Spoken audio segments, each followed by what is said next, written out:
నమస్తే, welcome to Leo. చాలా కాలం తర్వాత కొడాలి నాని సీన్లోకి వచ్చాడు.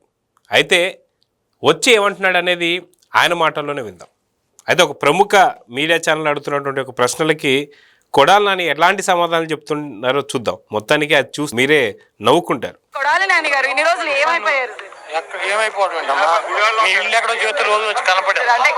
చెప్పండి. ఎంత సభ్యంగా మాట్లాడు. నీకు కాదమ్మా, రాధాకృష్ణకి నీకు బిఆర్ నాయుడు గారికి మీ పేర్లు జ్యోతి వచ్చి కనపడి వెళ్తారు రోజు. Good morning. అంటే అంతకుముందు చాలా యాక్టివ్ గా ఉండేవాళ్ళు, బాగా మాట్లాడేవాళ్ళు. కమెంట్ గవర్నమెంట్ ఉన్నా యాక్టివ్ ఇప్పుడు ఏం చేయాలి? అంటే భయపడుతున్నారా ఇప్పుడు?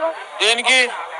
గవర్నమెంట్ లో లేనందుకు మాట్లాడితే ఏమైనా అరెస్టులు చేస్తారేమో అని. కాదమ్మా, నీ ఉద్యోగం పీకేజీలో కూడా యాక్టివ్ గా ఉంటావు. మైక్ పట్టు తిరుగుతావా? నీ ఉద్యోగం పీకేజారు అనుకో, మైక్ అట్టు తిరుగుతావా? మా ఉద్యోగం పీకేజారు కదా, ఇప్పుడు ఏం చేయము యాక్టివ్ గా.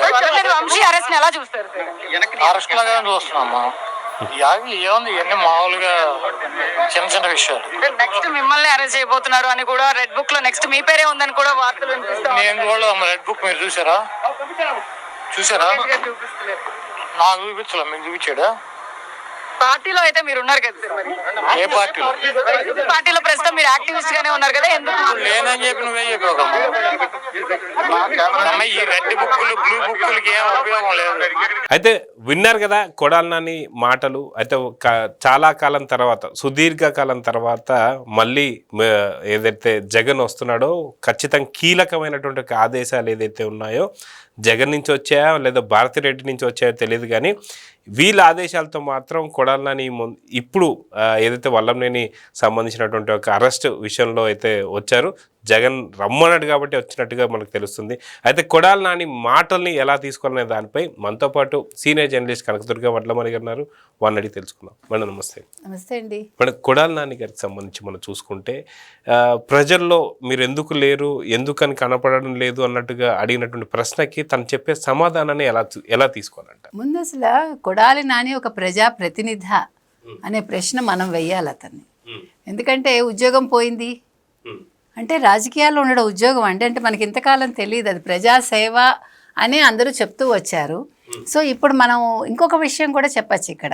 ఈ ప్రజాసేవ కాదు ఇది ఉద్యోగం అని ఎప్పుడైతే అన్నారో వీళ్ళకి ఇచ్చే జీతభత్యాలు కట్ చేసేయాలండి. అంటే ప్రజాసేవకు మీరు అంకితం అవుతామంటే ఎమ్మెల్యేలుగా ఎంపీలుగా మీరు నిలబడండి అని ఇంక మీద ఒక కొత్త చట్టం తీసుకురావాలి. ఎందుకంటే దీన్ని ఎప్పుడైతే ఉద్యోగం అని భావించి ఒక రిపోర్టర్ అడిగిన ప్రశ్నకి చాలా హేళనగా సమాధానం చెప్పాడు అతను. ఏమన్నాడు, మీరేంటి కనిపించట్లేదు, ఏమైపోయారు అంటే, నేను ఏమైపోయాను, నా ఉద్యోగం పీకేశారు కదా, ఇప్పుడు నీ ఉద్యోగం పీకేస్తే నువ్వేం చేస్తావు, నువ్వు మైక్ పట్టుకు తిరుగుతావా అని అడుగుతాడు ఏంటండి ఒక రిపోర్టర్ని. ఇప్పుడు రిపోర్టింగ్ చేసేవాళ్ళు ఆడైనా మగైనా ఒక ఉద్యోగం పోతే ఇంకో ఉద్యోగం వెతుక్కుంటారు. మీరు ప్రజాప్రతినిధులు, ప్రజలు మిమ్మల్ని ఎన్నుకున్నాక మీరు ప్రజల్లో ఉండకుండా ఓడిపోయాక 8 నెలలుగా మీరు పైగా ఇది ఒక ఉద్యోగం పీకేశాక ఇంకా నేనేం చేస్తానంటావేంటి అంటే నువ్వు రాజకీయాలు తప్పుకో ముందు. అంటే అక్కడ కూడా చాలా అసభ్యకరంగా ఏదైతే తన రిపోర్టర్ ఒక మహిళ అడిగినటువంటి ఒక ప్రశ్న కూడా మీ ఇల్లు చూపి మీ ఇంటికి వచ్చి చూసిపోతానని మాట్లాడతాం. మనం మీ అమ్మాయి పాపం అడుగుతూ ఉంటే ఆయన ఏమంటున్నాడంటే మీ ఇల్లు చూపి మీ ఇంటికి వస్తాను రోజు అంటాడేంటి. అది ఎంత తీసుకుంటే దాంట్లో ఎంత నెగిటివ్ అర్థం వస్తుందండి. తర్వాత రాధాకృష్ణ, బిఆర్ నాయుడు, నువ్వు చెప్పు ఎవరిని కలవాలో వచ్చి కలుస్తూ ఉంటా, గుడ్ మార్నింగ్ చెప్పి వెళ్తాను. అసలు ఆ అమ్మాయికి సంబంధం ఏంటి రాధాకృష్ణ తోటి, నువ్వు బిఆర్ నాయుడు తోటి? ఆ అమ్మాయి ఒక రిపోర్టింగ్ చేసుకుంటోంది, ఒక ఛానల్కి చేసుకుంటుంది, ఆ పిల్లకి సంబంధం ఏంటండి? అసలు ఏం మాట్లాడుతున్నాడు అంటే ఇంకా ఒళ్ళు బలుపు తగ్గలేదు కొడాలి నానికి. నిన్ను ప్రజలు అంత ఘోరంగా ఓడించినా కూడా నువ్వు ఏం చేయాలి? ఇప్పుడు చంద్రబాబు నాయుడు గారు బూట్లు ఇవాళ తుడవాలి. 8 నెలలు అయిపోయింది, ఇంకా నువ్వు మాట మీద నిలబడలేదు. ఎందుకంటే విలువలు విశ్వసనీయత అని మీ జగన్మోహన్ రెడ్డి చెప్తాడు కదా. మరి వాళ్ళు ఫస్ట్ వచ్చి చేయాల్సిన పని ఏంటి? వల్లభనేని వంశీని పరామర్శించడం కాదు, జగన్మోహన్ రెడ్డి దగ్గర నిల్చుని ఆయన్ని సీఎం అని అరుస్తుండే చప్పట్లు కొట్టడం కాదు చేయాల్సింది. నువ్వు మాట మీద నిలబడి నువ్వు దమ్మున్న మొగాడివైతే నువ్వు వెళ్ళి చంద్రబాబు నాయుడు గారు ఎక్కడున్నారో వెతుక్కుంటూ వెళ్ళి ఆయన షూస్కి పాలిష్ చెయ్యని మనం ఇవాళ కొడాలి నాని అని అడుగుతున్నాం. ఒకటి. రెండోది, ఇప్పుడు ఖచ్చితంగా ఇది మాత్రం భారత ప్రభుత్వం దీని మీద దృష్టి పెట్టాలండి.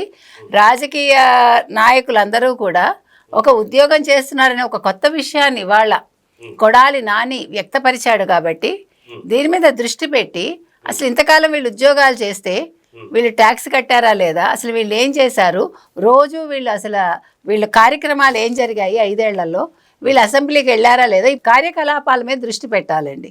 ఎందుకంటే ఇవాళ కొత్త కొత్త విషయాలు మాట్లాడాడు కాబట్టి ముఖ్యంగా ఒక మహిళా రిపోర్టర్ని ఆయన ఒక రకంగా కించపరిచినట్టే, హేళన చేసినట్టే. కాబట్టి ఇవాళ ఆవిడికి ఆయన క్షమాపణ కూడా చెప్పాలి అతను మాట్లాడిన తీరుకి.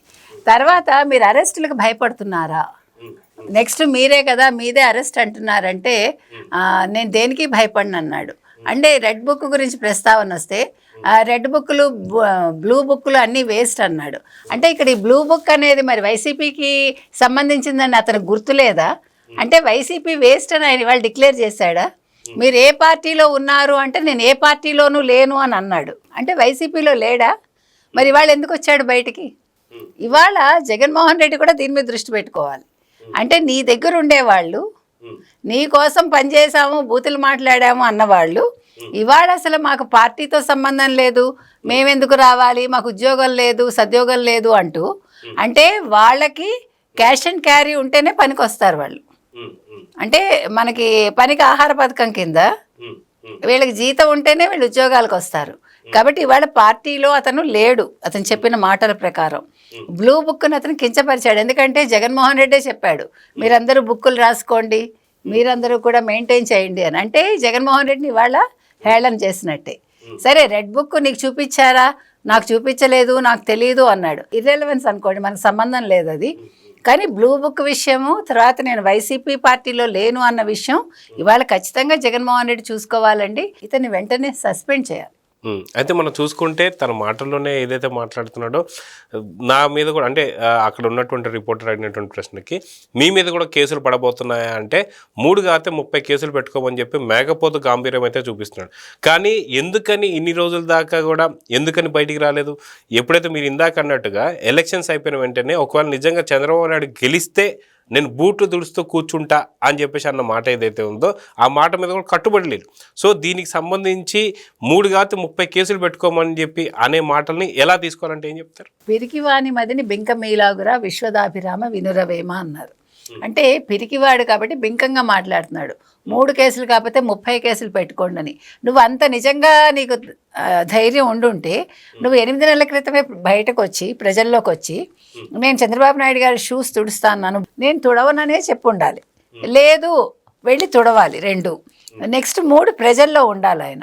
అంటే నీకు ఉద్యోగం సద్యోగం అంటూ మాట్లాడుతున్నావు, నువ్వు ఉద్యోగం లేకపోతే నువ్వు ప్రజల్ని పట్టించుకోవు. మనం ఇది గతంలోనే చెప్పాం, మనం చాలాసార్లు మాట్లాడుకున్నాం. వీళ్ళు ప్రజల్లోకి రారు, వాళ్ళ అవసరం ఉంటేనే ప్రజల్లోకి వస్తారు, సంక్షేమాలు ఇస్తారు, బటన్లు నొక్కుతారు, ప్రజలను పట్టించుకోరు. వీళ్ళంతా కూడా మాకేంటి అనే బ్యాచ్ అని మనం గతంలో చెప్పుకున్నట్టే ఇవాళ క్లియర్ కట్గా కొడాలి నాని మాట్లాడారండి. ఆయన మాటల్ని బట్టి మీకు ఖచ్చితంగా అర్థమవుతుంది ఏంటంటే అతను భయపడుతున్నాడు, నెక్స్ట్ నన్ను ఎక్కడ అరెస్ట్ చేస్తారో. ఇవాళ మీరు అన్నట్టుగా తప్పనిసరి పరిస్థితుల్లో బయటికి రావాల్సి వచ్చింది. జగన్మోహన్ రెడ్డి బెదిరించాడో తిట్టాడో మనకు తెలియదు ఏం చేశాడో. సో తప్పనిసరి పరిస్థితుల్లో వచ్చాడు, కానీ నేను ఈ పార్టీకి సంబంధించిన వాడిని కాదు అని క్లియర్గా చెప్తున్నాడు. కాబట్టి ఇది కూడా వైసీపీ వాళ్ళు గమనించుకోవాలి. సో అతను పార్టీలో లేనట్టే క్లియర్ కట్గా మనకు అర్థమవుతోంది.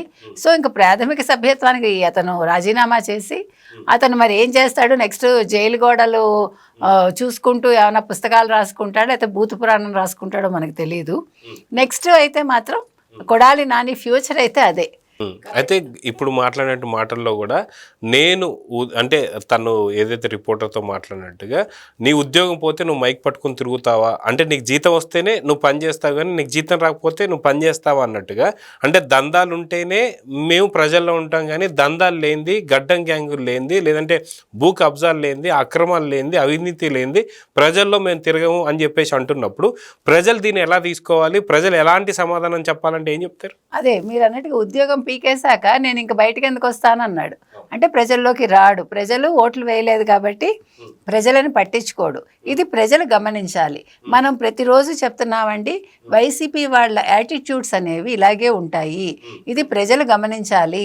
వీళ్ళు 29కి ఇప్పుడే మానసికంగా సిద్ధమయ్యి అసలు వైసీపీ అనే పార్టీ లేకుండా చేయాలి, అసలు వైసీపీ జెండా పీకేయాలని మనం చెప్తున్నాం. ఎందుకంటే వాళ్ళ భవిష్యత్తు ఒక్క తెలుగుదేశం కూటమి మీదే ఆధారపడి ఉంది. ఆ విషయాన్ని ఆంధ్రప్రదేశ్ ప్రజలు గుర్తుపెట్టుకుని కొడాలి నాని రోడ్డు మీదకి వస్తే మాత్రం తరిమి కొట్టమని మనం ఖచ్చితంగా చెప్తున్నాం.